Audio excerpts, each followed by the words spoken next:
নমস্কার বন্ধুরা, বিউটিস কিচেনে আপনাদের সবাইকে স্বাগত। আজ আপনাদের জন্য নিয়ে এসেছি দুর্দান্ত স্বাদের একটা চিকেন রেসিপি। তো চলুন দেরি না করে শুরু করা যাক। আজ বানাবো মুর্গ মশালা কোরমা। এটাকে মোগলাই চিকেনও বলা যায়। এখানে আমরা নিয়ে নিয়েছি 700 গ্রাম মতো চিকেন।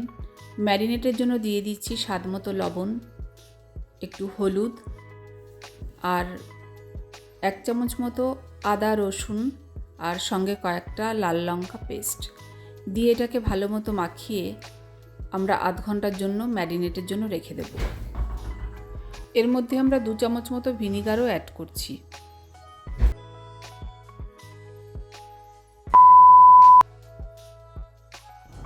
এবার কড়াইতে হাফ কাপ মতো রিফাইন অয়েল দিয়ে দিচ্ছি। তেলটা ভালো মতো গরম হয়ে গেলে তার মধ্যে 3টে পেঁয়াজ কুচি দিয়ে ভালো করে আমরা এটাকে ফ্রাই করে নেব। পেঁয়াজটা যখন হাফ ফ্রাই হয়ে যাবে তখন তার মধ্যে কয়েকটা আলমন্ড কুচি আর কয়েকটা কাজু দেব, দিয়ে সবগুলো একবারে ভালো করে ভেজে আমরা একটা প্লেটের মধ্যে তুলে এটাকে ঠান্ডা হতে দেব। তারপর পেঁয়াজগুলোকে ভালো করে পেস্ট করে নেব।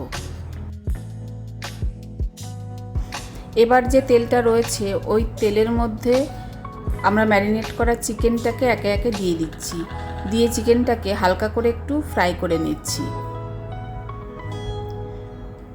হালকা ফ্রাই হয়ে গেছে চিকেনটা, এবার তুলে নেব চিকেনগুলো সব কড়াই থেকে।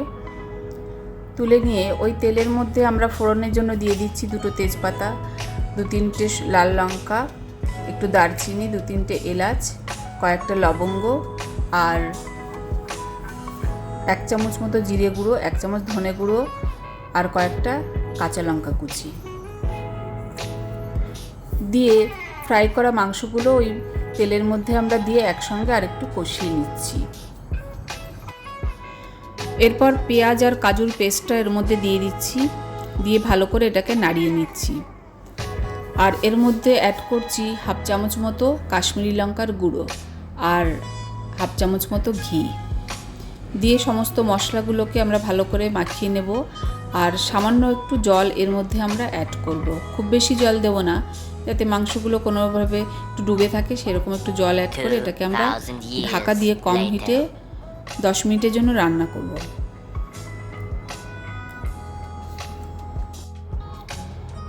আমাদের মাংস থেকে তেল ছেড়ে দিয়েছে, আমাদের রান্না কমপ্লিট। এবার সবার শেষের মধ্যে দিয়ে দিচ্ছি 1 চামচ মতো কেওড়া জল, হাফ চামচ গরম মশলা গুঁড়ো আর সামান্য একটু ক্রিম দিয়ে এটাকে ভালো করে নাড়িয়ে নিচ্ছি। ব্যাস আমাদের রান্না কমপ্লিট হয়ে গেছে।